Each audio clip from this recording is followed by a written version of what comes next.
Start today. Only on ATM.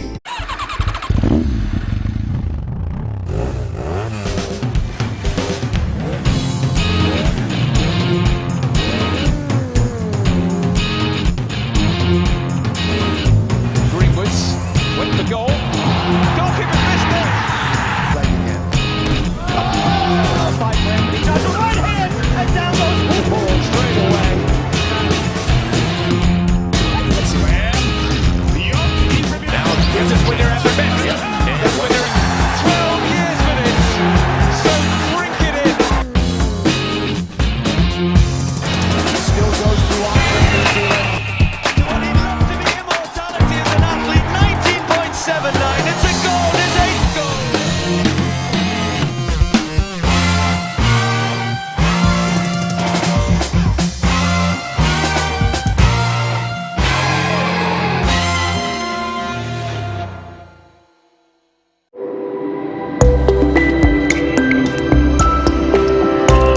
From the line across the ocean to the land beyond the mountains, through the Sahara, we bring on sport news, live analysis, expert discussions on trending stories in politics, business, socio-economy, sports, and documentaries. So catch all the updates on the TN.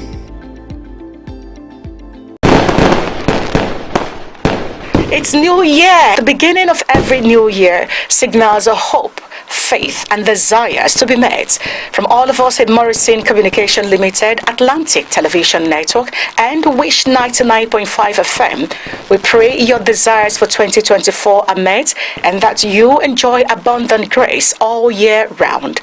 She was going to become the biggest kid on the block as far as the WTA, that is the female side of tennis, is concerned. But then, what happened to her. She, stumbled into some misfortune. She lost form, had to change her coach. I think she changed about 4 coaches, and then she's been injured, just like I said, for about 8 months, nearly a year. And then, for the victory you spoke about, it is actually good to see her back. But then you also look at the victory. It's against who, really? Against someone who's world number 150.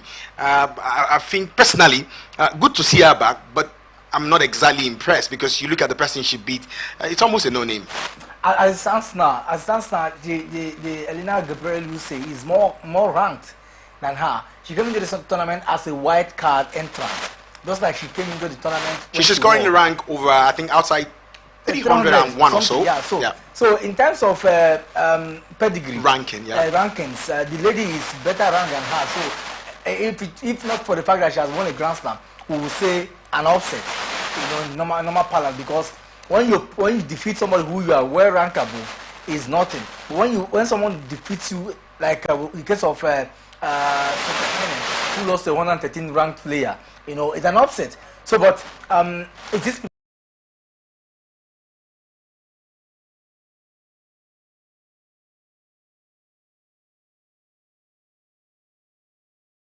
Enough for her. I haven't seen what she did 3 years ago when she won the US Open. Is this preparation? I mean, how far can she go?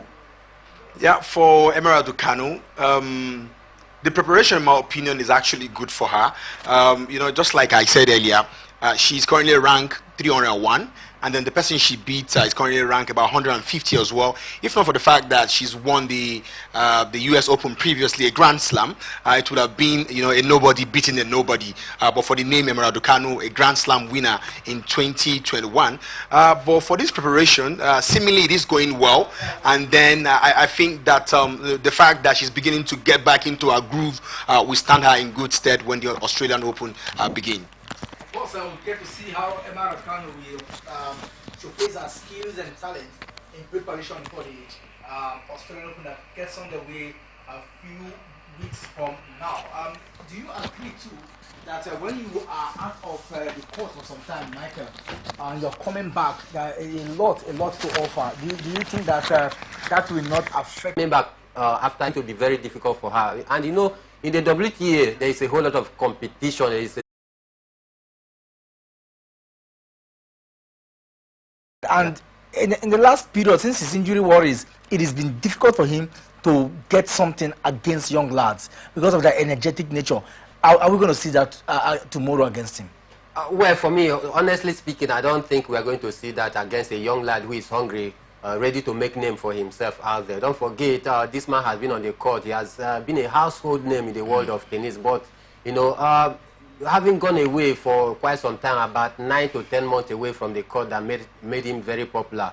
For me, I think it will be very, very difficult for us to, you know, see those flashes of form that we used to know of him. But then again, you will also, you can't take away the experience. When you talk about experience comes in because he has been there. He knows what it takes to be in that big stage. So for me, exception of experience, I don't see him getting so far in this very one, because like the young lad is about to play, this is someone that want to make you know, one of the favorites for the tournament, because you look at our pedigree as far as the Nations Cup is concerned, it is huge. I mean, we've won it 3 times on 3 occasions, and then if not for the lack of bad luck or misfortune, so to speak, we've been in finals a lot of time. I mean, if we had won maybe, I've won maybe 5, 6 Nations Cup right now. So looking at you know, the camp opening yesterday in Dubai, just like you said, the atmosphere is not as electrifying as expected, but I believe with time things definitely will get into gears. Like I have been asking, do you think that we have a Super Eagles squad that, you know, can get it right among teams like Senegal, Egypt, Ivory Coast? You know, can we get it right in terms of having a? They should play well, win it, or just play and get the result. Which one will you go for? Looking at the state, I mean, the state of the Super Eagles of Nigeria. I think the glory would be in winning it. Yeah, of course, you know, as Nigerians, we are thoroughbred when it comes to our football. We want our team to play fantastic football, and then we want the result as well. But in my opinion, whatever works. If it is for Jose Pesero to go there and play ugly football and then win the tournament, I think what is most important for Nigeria and the Super Eagles is to actually win the tournament.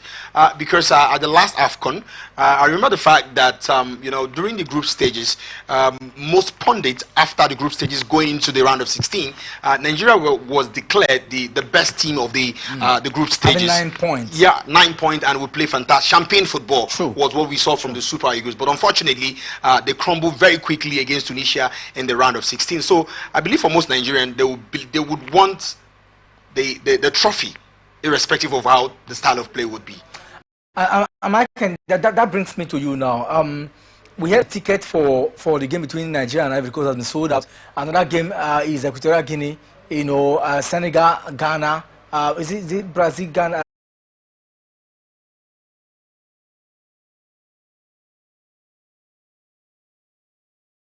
Or get to this, at least the semi-finals, and you see Nigerians bubble, or Stephen Keshi pattern of football. Don't do well in the group stages, or then get to the finals and win.